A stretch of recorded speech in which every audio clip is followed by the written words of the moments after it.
what they're trying to do is reel you right back. Next thing you know, you start loosening up the shirt or the tie, you know, headpiece start leaving or whatever. Or however you came in, you're not looking the same way when you left out. So we need to stop returning to places that we know we're not strong enough to deal with. Let me go and convert the brothers with the CeeLo game. Next thing we know, if we could just remove the brothers and see who's in the middle of the game. You over there throwing dice now. Forgot it. Man, I done cracked up. Huh? Trying to get that lucky 7. Shaking it. You know how we did.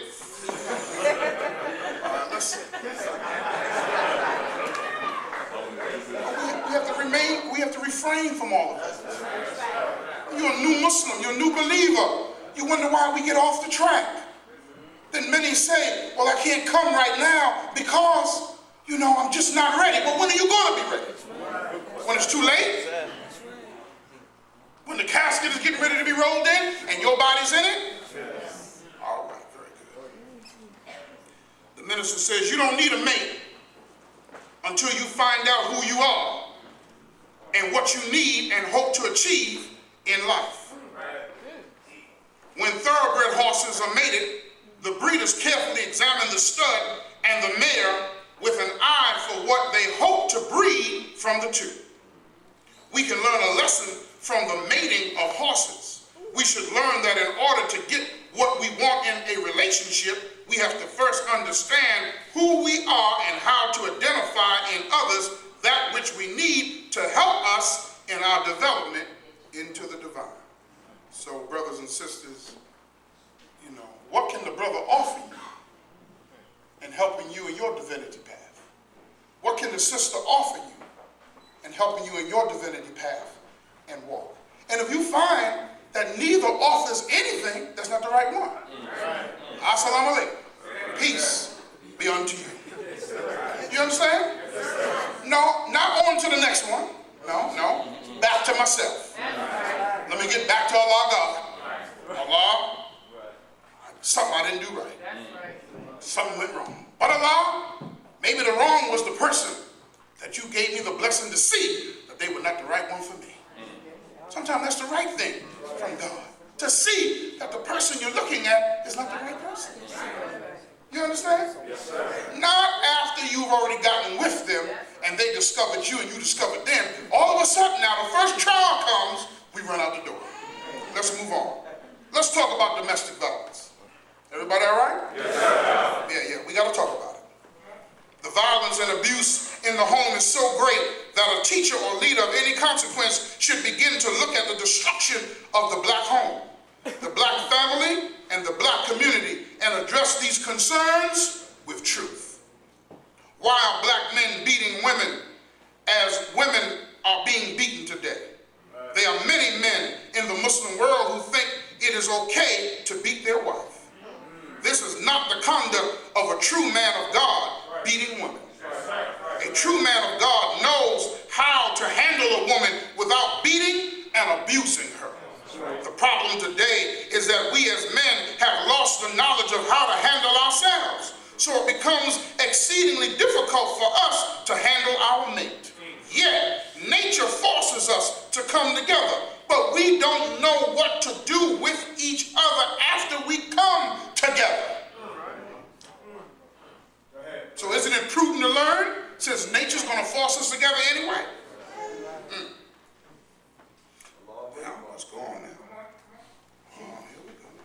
We make each other's lives miserable, and so wife beating is on the increase. I don't even want to say wife beating because men aren't marrying women that much today.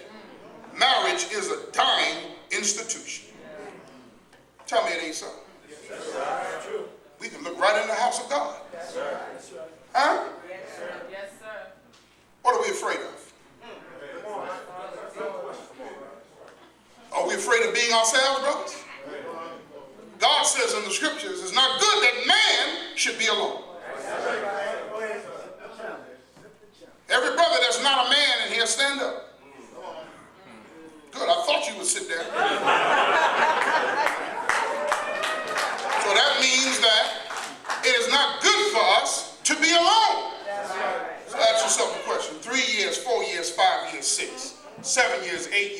years 10. I'm just asking us. I'm not telling you to go jump the broom tomorrow, because we don't even jump the broom because we're not slaves. I'm not telling you to go tomorrow and get married. I'm asking you, what's taking so long? And what is the rationalization for being alone when we have a counterpart who wants to be with us?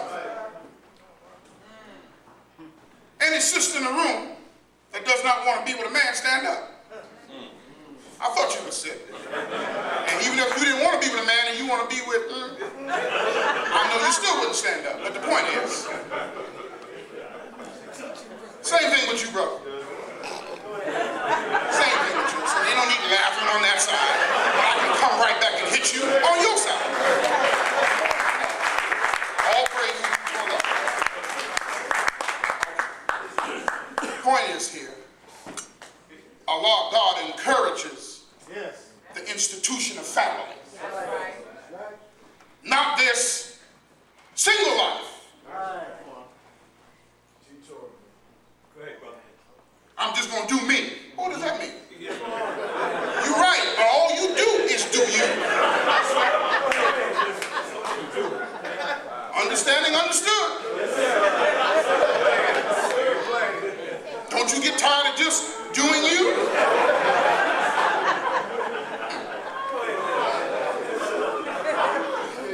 At least get to Melissa Morgan.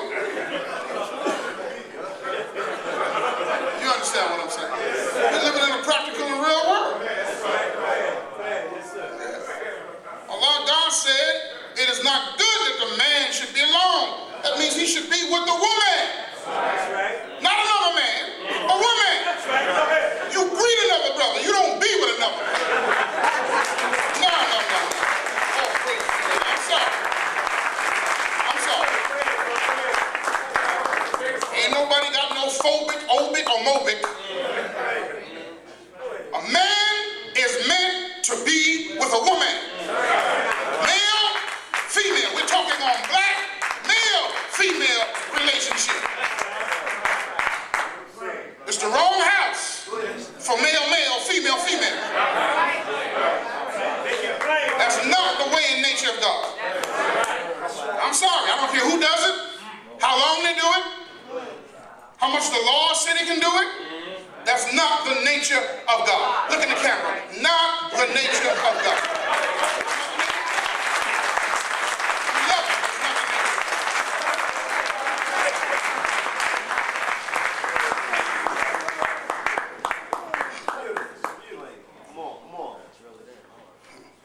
What is the cause of this? We want to get to the root of why domestic violence is on the rise. Not only is this happening in the black community, it is happening on an increasing scale in the white community and in the community of so-called civilized peoples of the earth. Female abuse and child abuse are not only violent in terms of physical punishment, but sexual assault in the home is on the increase. Men are sneaking up on their own biological daughters and having sex with them. Fathers are abusing their stepdaughters or beating and brutalizing their stepchildren who are male. And any man that does this, or woman that does this to any male, is worthy of death, to rob the young child of their womanhood or manhood. Let's go on now. Dr. Jeff Morris, author of A Crisis in Black Sexual Politics, writes, it is now evident that murders are not committed for the most part by strangers. To the contrary, a person is more likely to be a victim of murder at the hands of a friend, a relative, an acquaintance, or a lover. Just turn on the news and you'll see that to be true. The Bible opens in Genesis with the story of a family being created by God. Adam, Eve, Cain, and Abel. The first violence took place between two brothers in the same family. One brother killed the other. In the Bible again, you have the story of Joseph and his brethren. Envy, jealousy, enmity, and strife caused members of the family to come together to kill Joseph. They agreed, however, to put him in a pit and sell him off into bondage. These are family members doing this. Look at the prophet David and his son, Absalom. It wasn't an outsider that became this great enemy. It was someone from his own loins. In the New Testament, Jesus was betrayed by a member of his own circle of disciples. In the history of Prophet Muhammad, peace be upon him, Allah says to the prophet, among your wives and your children, there is an enemy for you, so be aware of them. Now think about that. You have not had an enemy until an enemy rises up right out of your own loins. You have not had an enemy until the woman that you sleep with or the man with whom you sleep becomes your mortal enemy. Because those closest to you observe you, learn your weaknesses, and then use your weaknesses with your enemy to help destroy you. Black-on-black homicide will most often be a killing of passion, a spur-of-the-moment episode, yet an act definitely with the intent to kill. The act of murder among blacks today will be triggered by a quarrel or dispute over money, sex, or some third party interfering in some relationship. Both parties, statistically speaking, may have drank alcohol just before the violent encounter. The incident can happen at any time, but it is proven that it happens most near Christmas or July and August. Why Christmas? When Christians are supposed to be celebrating the birth of a righteous and holy servant of God, murder is more likely to take place at this time because more liquor is sold during Christmas than any other time of the year. This is something that the Christians should be thinking about. And I tell you right now, the enemy has challenged that because the enemy has went further. I mean, these package stores, liquor stores, popping up right here in Harlem over on Amsterdam Avenue. Big store, take up half of the block. You can't even walk through the block without walking into the liquor store. We need to pitch a tent in front of the liquor store and ask the people, do you really want to do this to yourself? I mean, I know you think you do, but do you really want to do it? Has anyone ever asked you to think about what you're about to do? Let's go on. Females have a better chance of avoiding a homicide, though being black reduces your life chances. There's a percentage of homicides involve women as victims as offenders. A black female who is a victim of homicide is usually killed by a black male, and the lethal instrument will be a gun, and the place will be in the home. When the female kills the male, it is usually in the kitchen. Think about that one. All right. I think I'll stay in the living room. All right. And when the male kills the female, it is usually in the bedroom. Maybe you need to stay in the den. Since most females are killed in the bedroom and most males that are killed by females are killed in the kitchen, that means she uses the kitchen knife. The one she uses to carve the turkey. Usually the bedroom is where the violent male-female arguments take place. And usually he has a gun somewhere in the bedroom. The Honorable Elijah Muhammad did not want us with any weapons. Not because he wanted us to be defenseless in the face of our oppressors, but because he knew the tendency in us to settle all our disputes with a gun. So the Honorable Elijah Muhammad said, take all weapons out of your house. Why? So we can be defenseless? No. He wanted us to build our intelligence to deal with our problems properly and not to rely on a weapon to resolve our problems.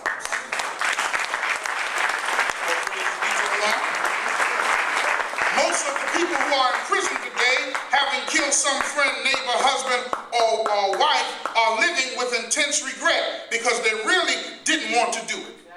But in anger, they did it.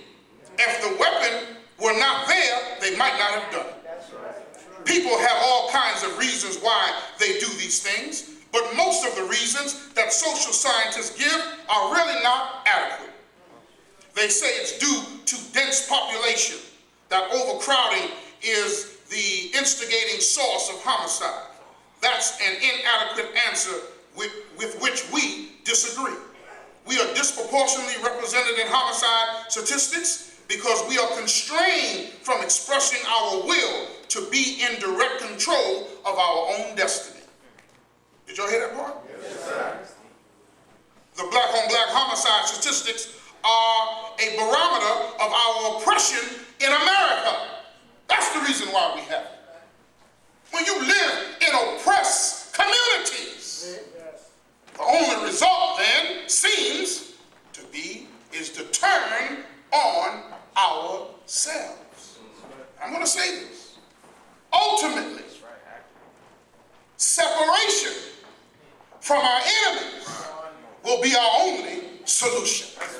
Separation. I didn't say we got to leave America, but we need to be separated, even within inside of America. And what are we going to, frowning back for? I'm not saying you are, but anyone who does. Oh, we already are separate and unequal.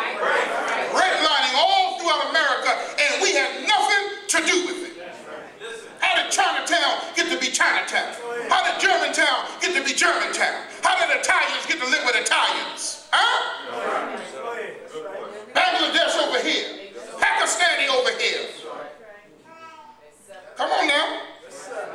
Hispanic over here. Mexican over here. Puerto Rican over here. Dominican over here. Haitian over here. Let me know when I'm on your boulevard, your avenue, your street. Jamaicans over here. Trinidadians over here. Barbadians over here. People from Bahama over here. So don't act like what God gave to the Honorable Elijah Muhammad sounds so strange. You're already living under it. It's the illusion of integration. Nobody want to be next to nobody else. Everybody like their own self-independence. All right, let's go on, man. All right, here we go.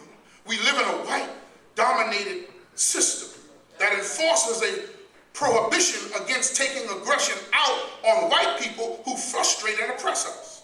In fact, the way you've been taught religion, your mind has been so messed up until you can hardly see yourself shooting somebody white. But you can see yourself in a second shooting somebody black.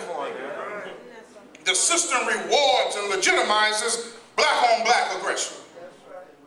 I want to help you sisters understand what you can do for the male who desperately wants to become a man and has all the potential to be a great man. Your problem, sisters, is you really don't know how to handle today's black man. What is the demand of nature in the man for the woman? And what is the demand in the nature of the woman for the man? The Quran teaches men are the maintainers of women. With what Allah has made some of them to excel others and with what they spend out of their wealth. Men are the maintainers of women. This is a very weighty statement. Women today say, I don't need a man to maintain me. I'll maintain myself. These are very independent sisters today. In some respects, that's bad, but in other respects, it's good.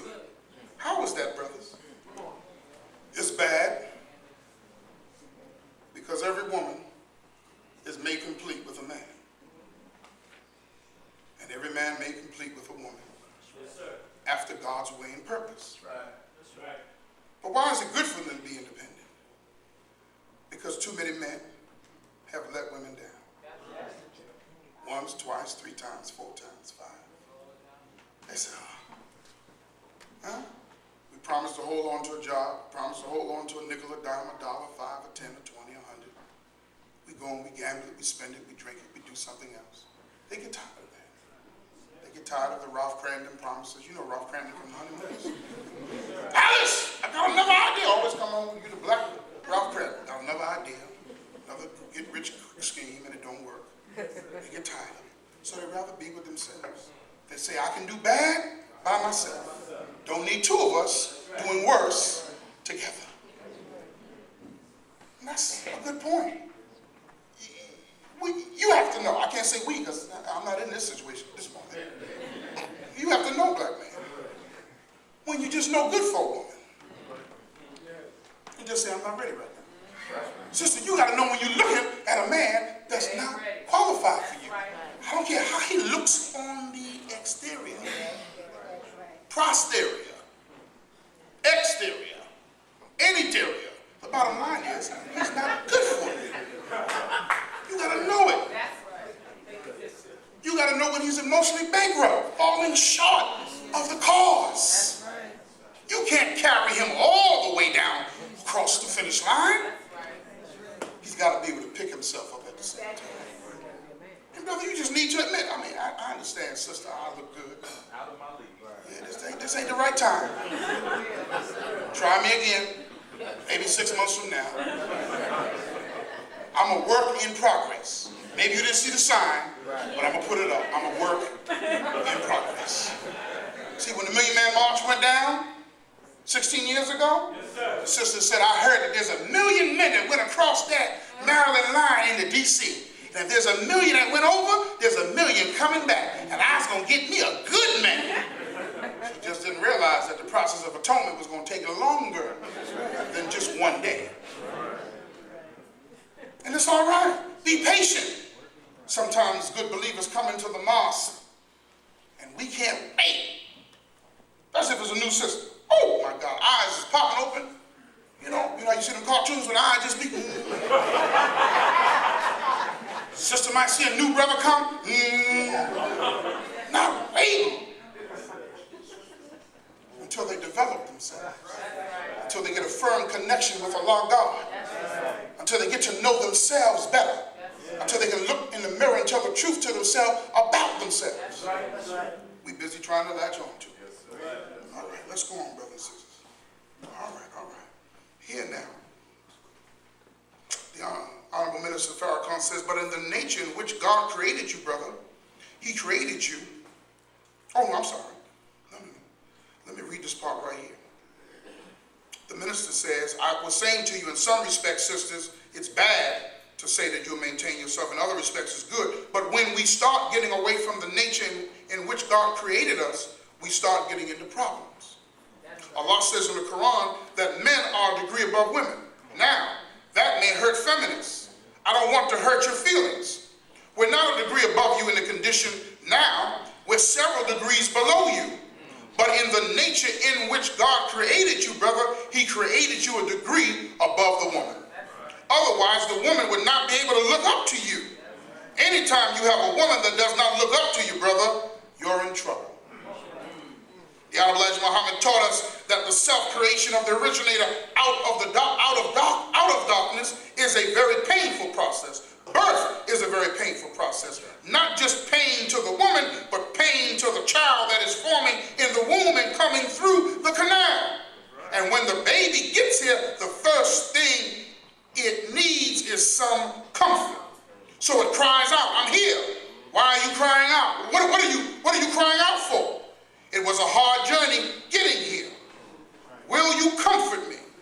And you put the baby where? On your breast. And you console and comfort it.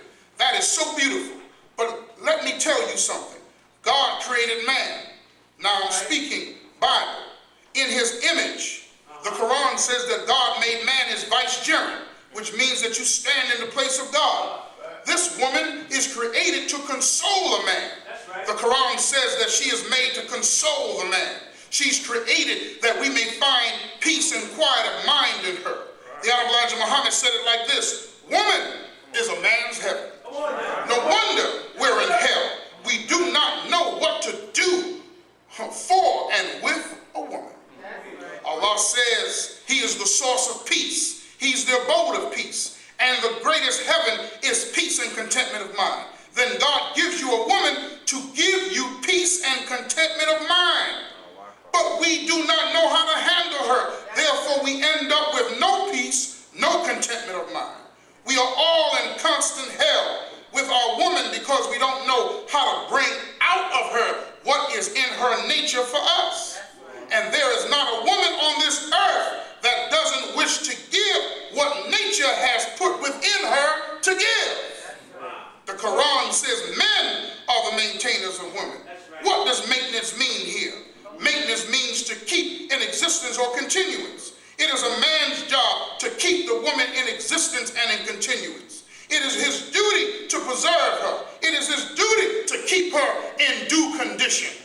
This is not dealing with money, it's dealing with her head, essence, and nature. You always want to deal with her from the navel down.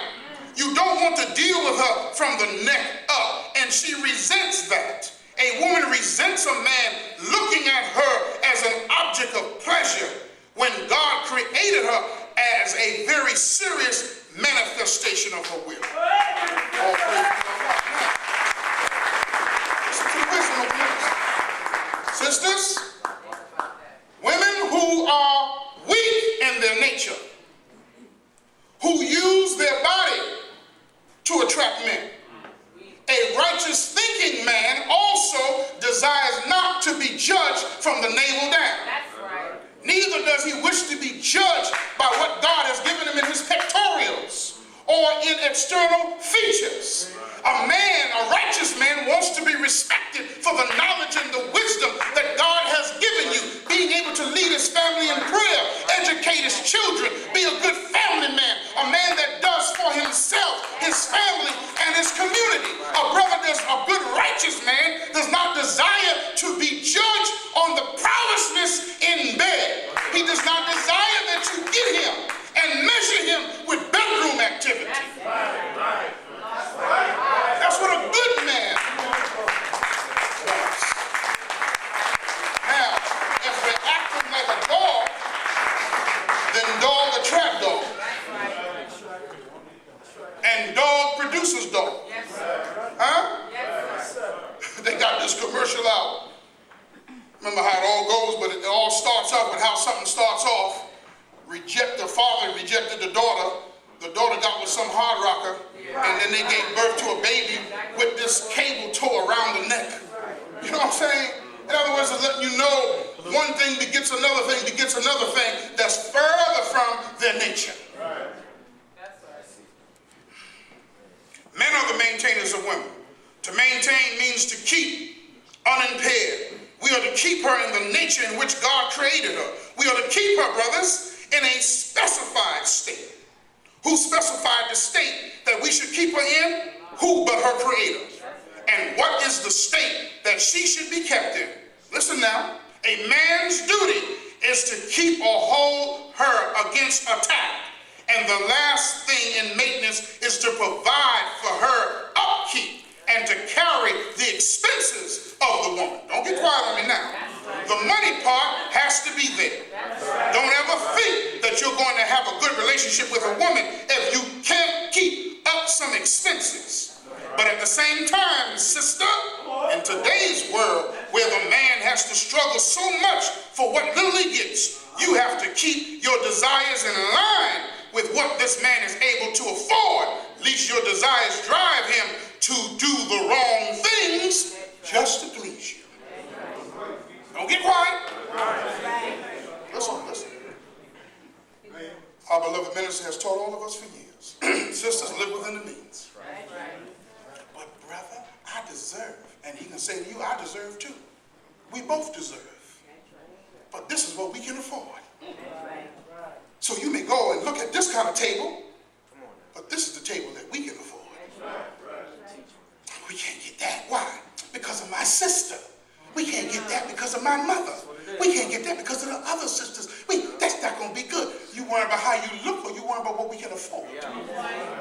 You want to have me in debt trying to get this? You should go and be a part of that MGT and GCC